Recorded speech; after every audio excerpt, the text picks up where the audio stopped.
Hello mga kasari, welcome back to my YouTube channel. Today is Monday and sobrang busy na naman at pagod na naman ang ate nyo dahil meron po tayong dalawang ahente na dumating ngayong araw ng Monday at may isang ahente pa tayo na inaantay, yung ahente natin ng alak. Pero bago yon, unahin natin guys, i-haul and pricing sa inyo yung dumating ngayon. Dumating po ngayon ang JTI and then yung ahente po natin ng mantika. Yung ahente po natin ng mantika dapat bukas pa sila dadating, in advance nila dahil pa Puerto Galera daw sila. So may mission sila. Iba kasi yung religion nila guys. So ayun guys, mag-start tayo sa mga sigarilyo muna dahil una naman talagang dumating ang JTI kesa dito sa ahente ng mantika. Pero magkatabi lang sila dyan kanina. Parehas ko silang ina-assist kanina guys. So ayun, mag-start na tayo guys. So ipapakita ko na sa inyo mga kasari yung sigarilyo na kinuha ko kay JTI, yung kinredit ko. Meron lang guys bibili. Ha? Load. Okay guys, magsimula na tayo. By the way, yung nagbayad pala ako dun sa last credit ko sa kanila ng 9,689 pesos. And ngayon, yung kinredit ko kay JTI ay nakakahalaga ng 12,209 pesos. Medyo lumaki guys dahil naubusan ako kahapon pa ng Camel, kaya dinagdagan natin yung mga kinuha nating sigarilyo.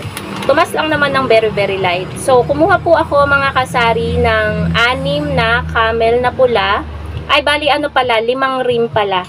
So, nagkakahalaga siya per rim ng 1,260.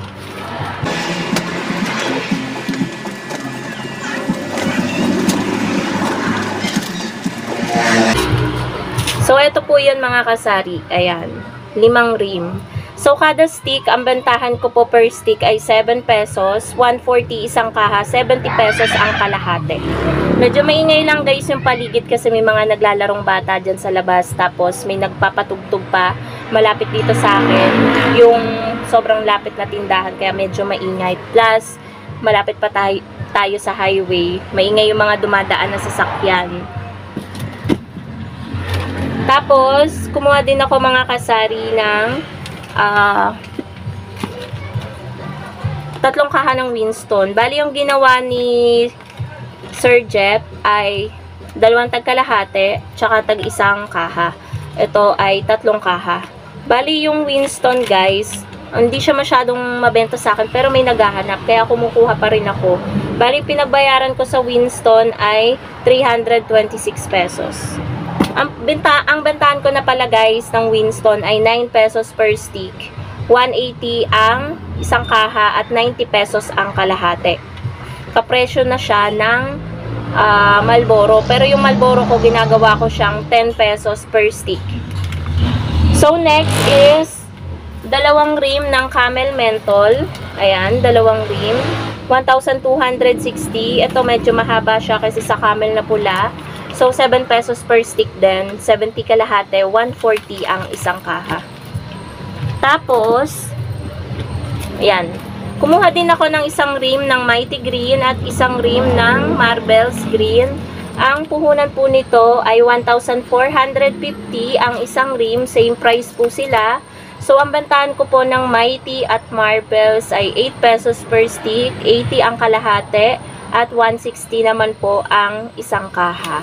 So, yung presyohan po natin ng mga sigarilyo ay SRP lang po mga kasari. Kaya sobrang bilis maubos dito ng mga sigarilyo ko. Gaya nga ng sabi ko kahapon pa ako ng umaga na ubusan camel at hindi na ako pumunta ng palengke. Nag-antay na lang ako ng kinabukasan at ngayon Monday. At buti na lang maaga-agang dumating ang JTI kasi anong oras pa lang ngayon mga kasari? 9:26, mga alas 9 dumating ang JTI.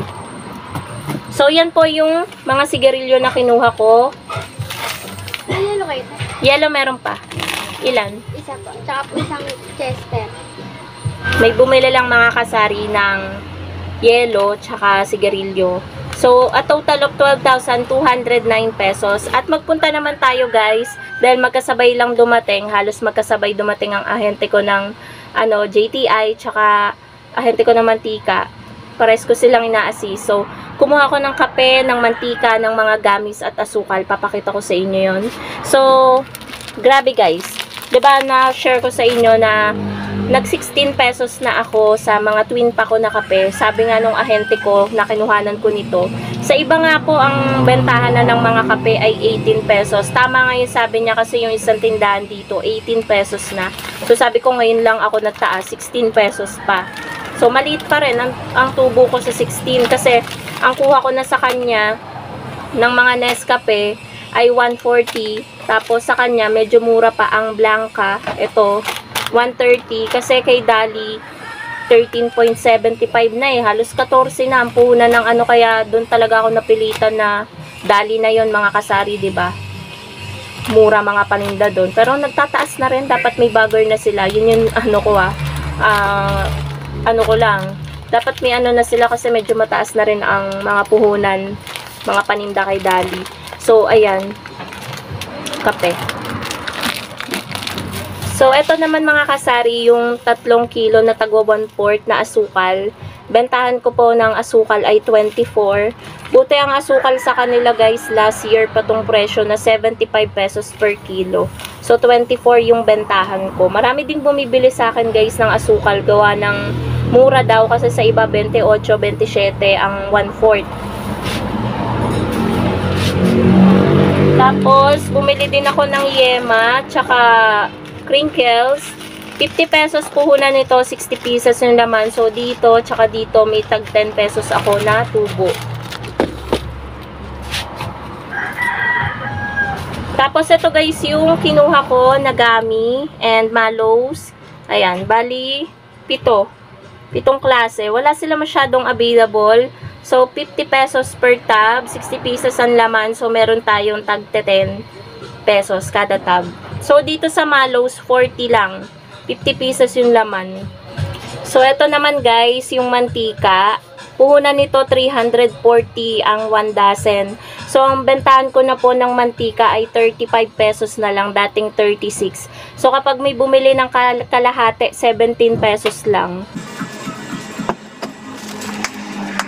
So, that's it mga kasari. Yan yung mga kinuha ko na sigarilyo at mga paninda na kape, mga gamis, asukal, at mantika sa aking mga ahente. Yan po yung updated na presyo sa ahente.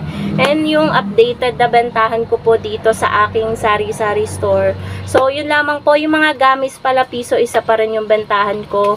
Alam ko may mga nagko-comment dyan sa vlog ko, 5-4 or 5-3. So, ayun po. Okay na po ako sa tubo na papiso-piso, 10 piso sa isang tab. Minsan wala pa. Ang mahalaga guys is binabalik-balikan tayo ng bata at mabilis natin napapaubos yung mga paninda po natin. So, yan lang naman mga kasari ang ating vlog for today, ngayong araw ng Monday. Thank you so much for watching and happy selling po sa inyong lahat. Bye guys!